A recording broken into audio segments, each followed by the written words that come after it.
বিসমিল্লাহির রহমানির রহিম। আসসালামু আলাইকুম প্রিয় ভাই বোনেরা, কেমন আছেন সবাই? আশা করি আল্লাহর রহমতে পরিবার পরিজন নিয়ে সবাই ভালো আছেন।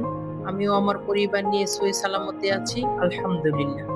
কানিজ ফাতেমার সংসারে নতুন আরেকটি ভিডিওতে সবাইকে স্বাগতম জানাচ্ছি। আমি কানিজ। আশা করি বরাবরের মতো আজকের ভিডিওটি আপনাদের ভালো লাগবে। আজকেও ছিল বাহিরের নাস্তা। তো নাস্তা খাওয়ার পরে আমি সবগুলো রুম গুছিয়ে নিয়েছি। রুম গোছানো শেষ করে এখন আমি ঝাড়ু দিয়ে নিতেছি। আর এই ঝাড়ুটা আমার ছোট হয়ে গিয়েছে। একটা ঝাড়ু কিনলে দেখা যায় 1.5 থেকে 2 মাস ঝাড়ু দিতে পারি। তারপর ঝাড়ু থেকে সামনে থেকে ফুল ভেঙে যাবে, না হয় নিচের সাইড দিয়ে গোড়া থেকে শোলাগুলো ভেঙে যাবে। তো ঝাড়ু ছোট হয়ে গেলে ঝাড়ু দিতে কষ্ট হয়, যেহেতু আমার কোমরে ব্যথা আছে। আমি ঝাড়ুওয়ালা মামাদের কাছ থেকে যখন ঝাড়ু কিনি, 2টা ঝাড়ু একসাথে করে বেঁধে একটা বানিয়ে নিই। এখন ঝাড়ু দেওয়া শেষ করে আমি ফ্রিজটা একটু মুছে নিতেছি। আমার ফ্রিজটা হচ্ছে ব্ল্যাক মেরুন টাইপের কালার। একটুখানি হাতের ছাপ পড়লে, ময়লা পড়লে দূর থেকে ময়লাগুলো বেশি ওঠে। তা 1 দিন 2 দিন পর পরই আমার ফ্রিজটা মুছতে হয়। এই যে এখন বাজার থেকে একটা মুরগি এনেছে আর 4টা ইলিশ মাছ এনেছে। তাই এবার আব্বুর আজকে মুরগি খেতে মন চাচ্ছিল, কিন্তু আমার ফ্রিজে কোনো মুরগি ছিল না। তো নাস্তা খাওয়ার পরে বাজারে গিয়েছে একটা মুরগি আনার উদ্দেশ্যে। তো মুরগির সাইজটা মোটামুটি বড়ই ছিল। এই যে একটা পাকিস্তানি মুরগি, প্রায় 1 কেজির মতো হবে। তারপর মহল্লার মধ্যে যে সব মাছওয়ালা মামারা মাছ বিক্রি করে, তারা নাকি ওনাকে জোর করে 4টা ইলিশ মাছ দিয়ে দিয়েছে। আরো বেশি দিতে চেয়েছিল, কিন্তু এখন যেহেতু ইলিশ মাছের সিজন নেই, সেজন্য বেশি আনিনি, যদি মজা না লাগে। তো এখন আমি মুরগি ও মাছ কেটে নিতেছি। মা বাসায় নেই, মা বাসায় থাকলে কোটা বাছার কাজ মাই করে দেয়। আর মা যখন বাসায় না থাকে, এই কোটাকাটি করতে আমার অনেক প্যারা হয়ে যায়।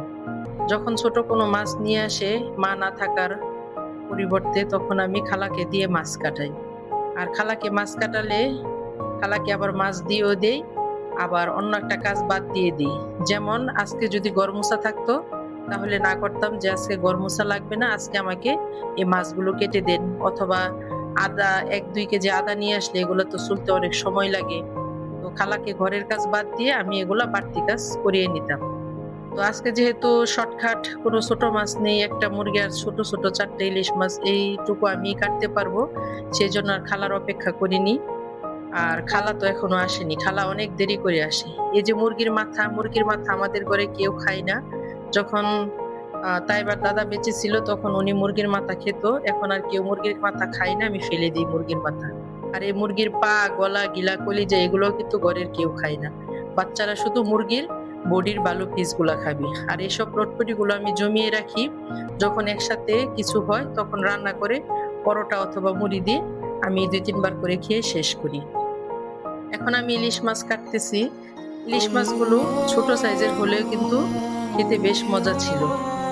আমাদের ঘরে ইলিশ মাছটা ছেলে মেয়েরা একটু বেশি পছন্দ করে, চিংড়ি মাছের মতো। আমার 2 মেয়ে তো ইলিশ মাছের লেজ দিয়ে লেজের ভর্তা খেতে খুবই পছন্দ করে। তবে ছেলে এত ছোট ছোট ইলিশ মাছ বেশি একটা খাবে না। কাটার জন্য ও বড় সাইজের ইলিশ মাছ হলে ওগুলা ভেজে দিলে অথবা সরিষা দিয়ে রান্না করলে সেটা খাবে। তো এই যে দেখেন, ছোট ছোট ইলিশ মাছগুলোর ভিতরে ডিম হয়েছিল, 4টা মাছের মধ্যে ডিম ছিল। তো দুপুরে রান্না করার জন্য আমি মাছ আনার আগে ফ্রিজ থেকে যা নামিয়েছিলাম, সরপুঁটি মাছ নামিয়েছিলাম। তারপরে একটুখানি বাঁধাকপি ছিল, একটু পালং শাক ছিল, তাই এবার জন্য আজকে পালং শাকটুকু আমি সাদা রান্না করতাম। আর এই যে মুরগি কেটে নিয়েছি, মুরগি কেটে পানিতে ভিজিয়ে রেখেছি। আর এই যে ইলিশ মাছ, 2টা ইলিশ মাছ আমি পিস করেছি। আর 2টা আনাম রেখেছি, 2টা আনাম মাছ আমি বাপ ছেলেকে ভেজে দিব। তো আগের মাছ যে নামিয়েছিলাম সেগুলো আমি ফ্রিজে উঠিয়ে রাখছি। আজকে তো আর এই মাছ রান্না করবো না, শুধু ইলিশ মাছ ভাজবো আর মুরগির তরকারিটা রান্না করব। এখন তাই বা ইলিশ মাছের ঘ্রাণ পেয়ে বলতেছে ওকে একটু ইলিশ মাছ ভেজে দিতে। তো আমি অন্য রান্না বসানোর আগে তাইবাকে 4 টুকরা ইলিশ মাছ ভেজে দিতেছি। তাইবা কোনো সময় খাওয়ার জন্য আগ্রহ প্রকাশ করে না বা নিজে থেকে ভাত চাবে না। আমি বলতে বলতে তারপর সে রাজি হবে কোনো সময় ভাত খাওয়ার জন্য, কিন্তু কখনো নিজে থেকে বলবে না যে ক্ষুধা লেগছে খাবার দাও। আজকে যে মাছ দেখে ভাত খেতে মন চাচ্ছে। তো বড় মেয়ে খাবার নিয়ে বেশি একটা মর্জি করে না, শুধু তাই মেয়ে আমাকে খাবার নিয়ে অনেক জ্বালায়। তো মাছ ভাজার সাথে একটু শুকনা মরিচ ও পেঁয়াজও আমি ভেজে দিতেছি। এই মাছ ভাজা পেঁয়াজ দিয়ে যদি একটুখানি ভাত খাই। তো 2 মেয়ের জন্য এখন সকালে যে ভাত ছিল ওই ভাত আমি বেড়ে দিব। খাবারটা বেড়ে দিয়ে তাদেরকে বিছানার মধ্যে রুমে দিয়ে আসলাম। এখন ওরা 2 বোনে এখানে বসে খাবে, দেখা যাক কে কতটুকু খায়। তো আমি তো এখন রান্না করব, যদি ফ্রি থাকতাম তাহলে মাছ বেছে দিতাম, এই কাঁটাওয়ালা মাছ বেছে খেতে পারবে না তেমন একটা।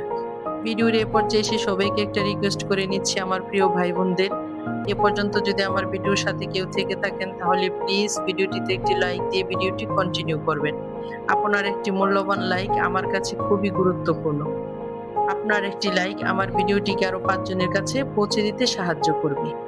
আপনি যদি নতুন হয়ে থাকেন তাহলে প্লিজ আমার চ্যানেলটিকে সাবস্ক্রাইব করে আমার পরিবারের পাশে থাকবেন। দেখুন মাছগুলা থেকে কি পরিমাণ তেল উঠেছে। আমি কিন্তু মাছ ভাজার সময় এত তেল দেইনি, পরিমাণ মতো তেল দিয়ে আমি মাছ ভাজছিলাম। মাছের ভেতর থেকে এসব তেল উঠেছে। তো মাছ ভাজার সাথে আমি আর একটু ডাল চচ্চড়ি করে নিব, কারণ ছেলে যদি মাছ ভাজা না খায়, শুধু এক তরকারি দিয়ে দুপুরবেলা ভাত খেতে পারবে না। প্রথমে একটু ডাল ভাজি দিয়ে খেয়ে তারপর তরকারি নিবে। তো রান্না শেষ করে আমি খাবার টেবিলে নিয়ে এসেছি। এখন তাই এবার আপুকে খেতে দিব। আর এই যে দেখেন 2 মেয়ে কি খেয়েছে। 4 পিস মাছ ভেজেছিলাম, 2 পিসই খেয়েছে আর 2 পিস রয়ে গিয়েছে। এই হচ্ছে ওদের খাওয়া দাওয়া। মা তো বাসায় নেই, ছেলে কলেজে, তো এখন আর খাওয়ার কোনো লোক নেই, আমরা দুজনেই খাবো। আর এই যে দেখেন ইলিশ মাছের ভাজাটা, নিচে তেল আর উপরে লাল লাল মাছ ভাজা, দেখতে কত লোভনীয় লাগছে। তো তাই এবার আপুর আজকে মুরগি খেতে মন চেয়েছিল, কিন্তু ও মুরগির তরকারি একটুও খায়নি। মাছ ভাজা স্বাদ পেয়ে শুধু মাছ ভাজা দিয়ে 1 প্লেট ভাত খেয়েছি। তো ভাত খাওয়ার পরে মাছের জন্য আফসোস হচ্ছে, লোকটা বলেছিল আরো মাছ আনতে, কেন সে আনলো না।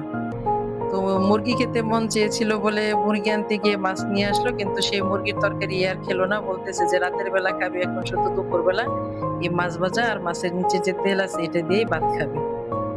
তো আমরা খাওয়া দাওয়া করতে থাকি। ভিডিও থেকে আজকের মতো এখানেই বিদায় নিচ্ছি আমার ভাই বোনদের সালাম জানিয়ে। দেখা হবে নতুন কোনো ভিডিওতে।